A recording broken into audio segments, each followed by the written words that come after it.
you going to get get a good education? That can't possibly be true. And whatever all of us would like to see in terms of an American role abroad, in terms of the United States shaping the international system, if too many Americans are not included in that creed, we won't play a major role in the world. We will turn internal. And so I worry probably more about that. I once said that I thought the crisis in K-12 education was our biggest national security problem. I stand by that.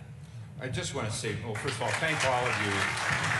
And if you've been able to walk around on campus, I love these little banners that they have with, quotes from Todd Young and Emmanuel Bone and others. And there is the one that Condoleezza Rice said out there. And it says, I often say how the four horsemen of the apocalypse, as I call them, are populism, nativism, isolationism, and protectionism, and they all tend to ride together. I think it's very important. And I think one of the challenges I would put to all of you and all of us is there's a dismissiveness about the reality that that's rising. There's a view that that is them and not us. And I would just say that one of the challenges is to invite those horsemen to the table to have a conversation and engage. Amen. And so that's my editorial comment. Please give a big round of applause to Condoleezza Rice, Bob Gates, Jake Sullivan, and Mark Esper. And thank you all so much for your attention and for being here.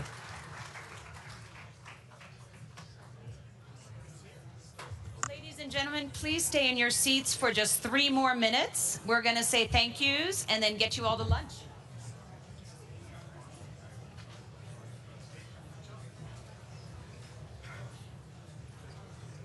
Jake and the guy who hired me on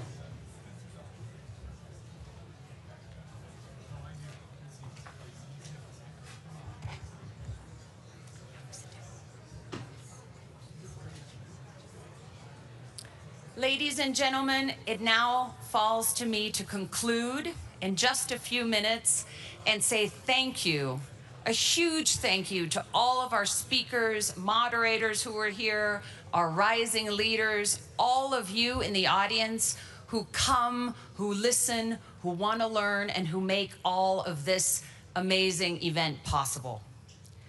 It's been an eventful 3 days. We have learned a lot from each other. There's been a huge amount of bipartisan agreement on this stage. From Penny Pritzker telling us yesterday that all of us who are bemoaning the protectionism on the trade world need to take a good hard look at our communities and why they're not thriving, to Condi just echoing that sentiment and saying that there are a lot of people in this country for whom globalization did not work. We've heard over and over again that we as Americans and those 17 countries that were represented here today are engaged in a similar enterprise. We want to build a more stable, more prosperous world. And to do that, you heard it really effectively on this last panel, we have to hang together. We can't allow ourselves to be torn apart. So the people who help us do all this are represented in this room, and we are deeply grateful to them. The Aspen President and CEO Dan Porterfield, Board Chair Margot Pritzker, Elliot Gerson, our co-chairs Nick Burns and Condoleezza Rice. Thank you both for being here and for all you do.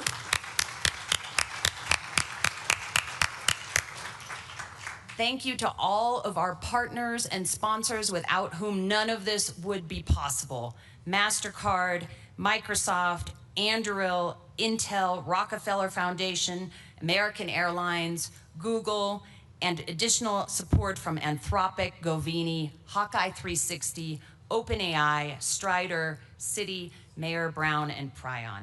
Thank you all. Thank you for what you do. And I hope that each of you, as you're walking out, you're grabbing your last lunch, pull over a member of our staff and tell them thank you, because people work day and night. Morgan, Dulcie, Jordan, Matt, and the whole conference services team, you guys are amazing. And then our unbelievable team at the Aspen Strategy Group, Neve, Leah, Deb, Alana, if you guys can wave, you're all here. Karina, Maggie, Emily, Matilda, Elizabeth, Ellen, Ella, and Chris Herman. Thank you. So I'm going to close where we began on Tuesday evening, and that is to echo Joe Nye, who was one of the co-founders of this great organization, and who every time he got up on this stage said, the enterprise we're engaged in here cuts across party lines, it cuts across nation-state lines. We all have the same ideals. We want to reduce conflict. We want to build stability. We want to create a more peaceful, more prosperous world. And Joe always left us with this. We come together here not just to talk and to be very smart up on stage. We had a lot of smart people up on stage, but to actually listen. To listen to our disagreements, to see if maybe we should check some of our own assumptions and think a little bit differently, and then to take all of that learning out into the world and what we do every day. So thank you, Joe, for founding this great organization. Thank you to all of you for being part of it.